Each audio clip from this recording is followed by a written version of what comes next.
રાજ્યભરમાં કાળો કહેર વર્તાવનાર ચાંદીપુરા વાયરસના હવે 140 કેસ નોંધાઈ ગયા છે। આંકડો 140 ઉપર પહોંચી ગયો છે ચાંદીપુરા વાયરસનો। ત્યારે ચાંદીપુરા વાયરસથી 58 શંકાસ્પદ મોત નિપજ્યા છે। અત્યાર સુધીના આંકડાઓ સામે આવ્યા છે। 25 દર્દી હજુ પણ હોસ્પિટલમાં સારવાર હેઠળ છે। ત્યારે પંચમહાલમાં 7 દર્દીઓ તથા સાબરકાંઠામાં 6 કેસ પ્રકાશમાં આવ્યા છે।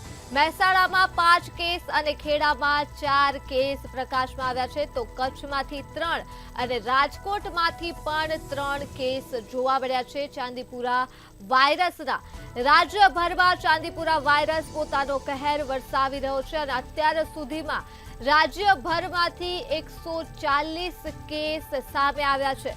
ચાંદીપુરા વાયરસથી 58 જેટલા લોકોના શંકાસ્પદ મોત નિપજ્યા છે અને 25 દર્દીઓ હજુ પણ હોસ્પિટલમાં સારવાર હેઠળ છે। આરોગ્ય તંત્ર માટે પણ આ એક ચિંતાનો વિષય બન્યો છે। તો રાજ્યભરમાં પણ લોકોમાં ચાંદીપુરા વાયરસને લઈ ભયનો માહોલ છવાયેલો છે, કેમ કે આંકડો 140 સુધી પહોંચી ગયો છે અને મોતનો આંકડો 58 પર પહોંચ્યો છે।